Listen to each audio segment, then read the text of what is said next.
I was working on a visual today that was inspired by sessions with some of my longtime clients that I think is so helpful as a reminder of recovery, but also newcomers into recovery that maybe aren't as familiar with the process.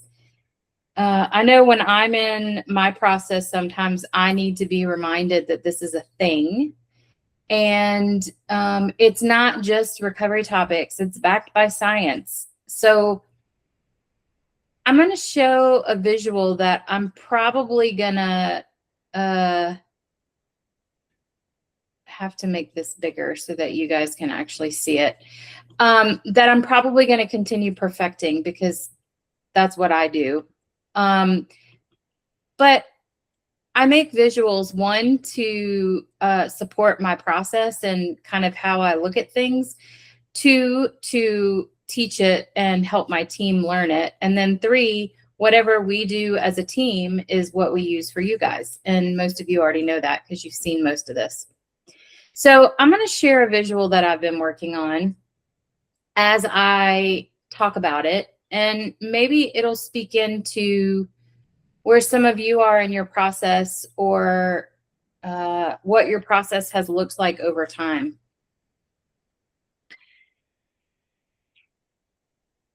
I have learned over the years that there is a difference in therapy and healing. While they can be inclusive and they have a very strong relationship, in my Amberism definitions and perspective, there's a difference. While healing is healing, not all therapy is healing. And some of you may have been this client at one time or another. We get a lot of clients that will say to us, I've had a lot of therapists. And what makes you so different? And why do I have to go backwards in order to go forwards? And I'm a 45-year-old woman. What does this have to do with what happened to me when I was 12? Well, it's the difference in therapy and healing. Because not all therapists are the same. And when it comes to what we want out of therapy, not everybody wants the same thing. So I like to create a language that allows for there to be a common goal or an understanding of, well, what is it? What are we doing? How do we work? What makes us different? And that's not just for our clients at the Healing Collective. It's also how I hire clinicians to work for the Healing Collective. Therapy has a very specific purpose. There is a problem and there is a solution. That solution can look like a relief of symptoms, but that doesn't mean it's addressing a root problem.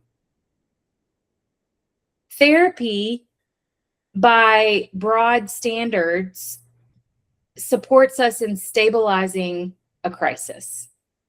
And all of us, as clients, when you start at the Healing Collective, all of us start with therapy. Because most of us are coming in pain, in crisis, or don't know that we're in crisis, and we realize that within the first couple of months. Therapy is meant to create stabilization. And not everybody wants to heal a root problem or a pattern. Some people just want relief from what's happening. And we very quickly tell clients, if that's all you want, we might not be the right fit for you, because the work that we do heals the root of the problem, which is why I create a difference in healing versus therapy. When we start out and when we are in our process, the need to create some consistency is really important for the therapy component, because the therapy is where we start to build our common language.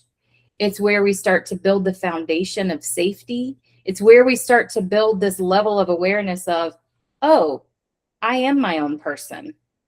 And despite all the relationships that I have, it is important for me to recognize me and my relationship with me, because that's how I show up with every relationship. Therapy has an educational component, but it also has an awareness component where it starts to identify me and my world. And many of us, when we come into therapy, while we have a cognitive awareness of this, do not have a somatic or a body awareness of this. And it's what we start to build and work on in the first 2 stages of our treatment model. It's where we join with our clinician, with our therapist, with our healer, but it's also where we create stabilization so that we can do all this foundational work to be able to work deeper. In therapy, there's usually me and my therapist. In healing, there's me and my community. And many of us, I'm going to include myself in this. Many of us, when we first get started in recovery, I don't have any interest in all those other people. I don't want to do group therapy. Why do I need a support group? I want to go to my therapist. I want to have my problems in private, and I want her or him to fix them. I'm describing myself, by the way, many years ago. A support system was non-existent because the big part of my pathology looks and sounds like I'll do it myself. I don't need anybody else. I'll handle it myself. A huge part of my recovery process looks like allowing other people in and me becoming supportable. I didn't learn I do it myself because I had all these people willing to help me. I learned I do it myself because I got hurt or there were strings attached.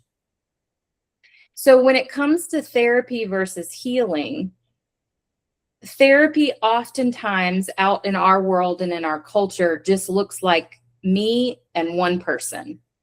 Whereas recovery and healing at the Healing Collective looks like groups, looks like support groups, group therapy, support groups, peer support, sponsors. It's a much bigger environment than just me and one other person. There's lots of reasons for that. Because we're healing the root, we're not just stabilizing and creating a solution for a problem. We're identifying a problem as a pattern, and that problem will show up in every relationship of my world. My relationship with work, my relationship with the gym, my relationship with food, my relationship with my family of origin, my friends. All the dynamics and domains of my world is where this pattern is going to show up. One of the things that keep us stuck and why we use the dynamic of recovery is I begin to define a relationship with me and me, and that's how I start to take my power back. Because what I notice in my relationship with me and others is I'm serving a role. Those of us that are recovering with codependency, numbing and medicating, people pleasing, all of those things are synonymous, by the way. When I'm in recovery and I've been in a place of powerlessness, a big part of what I become aware of, because we're very intelligent, is the what. I put myself in situations that repeat patterns. That's the what. What I don't know how to do is the how. How do I get out of them? How do I change my relationships? How do I stop setting myself up to keep having the same outcome? I'm the common denominator. And part of my recovery process is, how do I stop beating me up and start loving me? Which is my recovery program. The shift that happens in therapy is there's a language and there's safety. Is it necessary? Is it a part of the process? Absolutely. Does it bring relief? Yes. The problem in Amber's world is that's where most people stop. And if you're working with my team, that's where you're going to start to feel a little resistance and be like, okay, I'm good, I'm done. Because my team's going to say, okay, it's time to lean in. Okay, it's time to do some more work. Because now that we have this language, now that we have this safety, now that things feel like they're getting a little better at home, or I'm starting to be nice to myself, and you're thinking, okay, I'm good. My team's going, okay, let's go deeper. Because I was one of those people going, no, I don't think so. Do we have to? Fortunately and unfortunately, I'm a very tenacious person and I don't give up very easily. And it's also why we address things called defense mechanisms. Because it's not that, yes, I'm seeing, what do you call these, typos, and it's driving me nuts.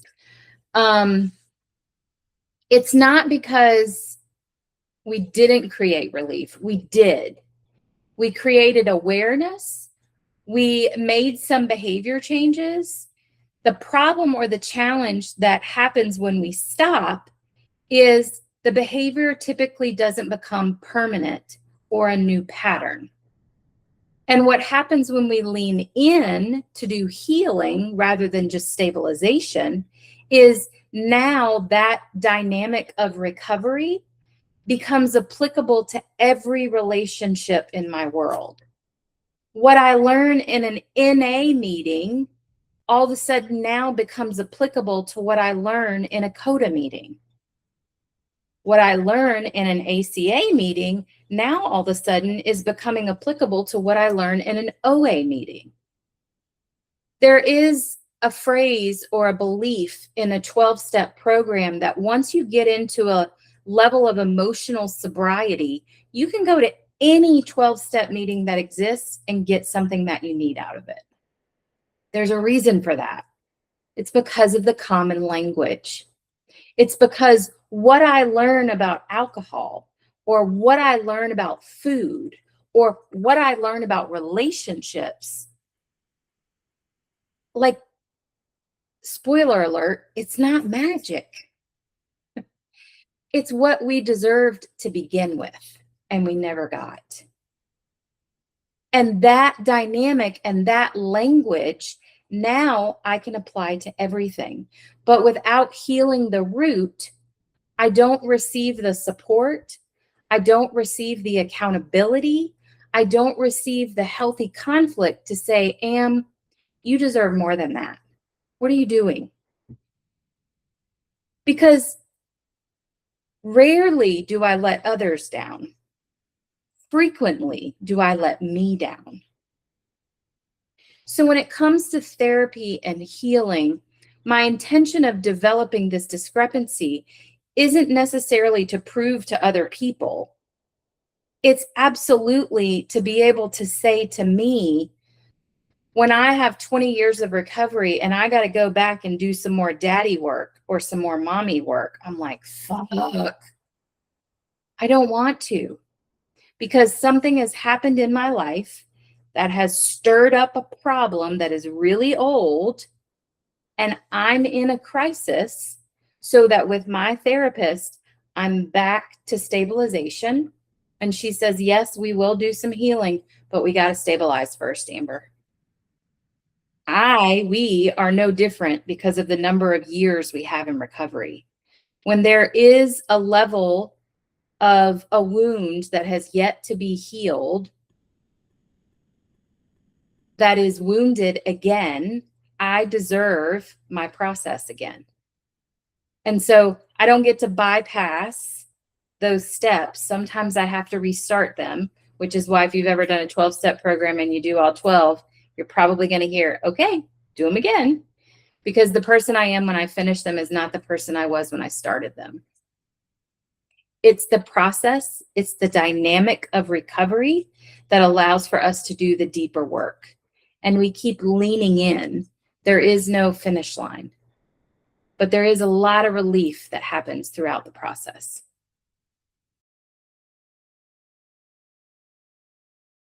So in regards to looking at the discrepancy and the similarities in therapy and healing, there's benefits in looking at the definitions, but there's also a benefit in looking at it as a process.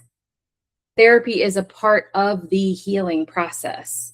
And much like your experience at the Healing Collective, we use a lot of different modalities in order to create that healing process.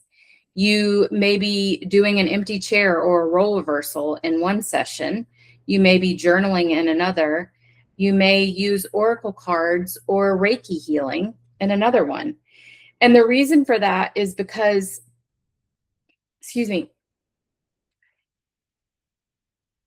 recovery is a process. And while I am always evolving and growing, the part of me that experienced the wound is not the one that is standing here today. Amber is a 45-year-old woman with a shit ton of recovery tools. The part of me that is wounded is the little 5-year-old part of me that didn't ask for any of that, and that unfortunately I can't do that all by myself. I can't therapeutize myself, as I say, just like a surgeon can't do surgery on themselves. What I'm describing in therapy and healing is when there is a relational wound, an attachment wound, a wound that happens developmentally, that wound is healed relationally, meaning in relationship. So in therapy, when we're stabilizing, it may be me and that one person. And if that is my goal, is to stabilize and fix the problem, maybe that's enough. But if my goal is healing, that's where the support system, the group therapy, the support groups, the sponsor-sponsee relationships, the hobbies, crafts, creative time.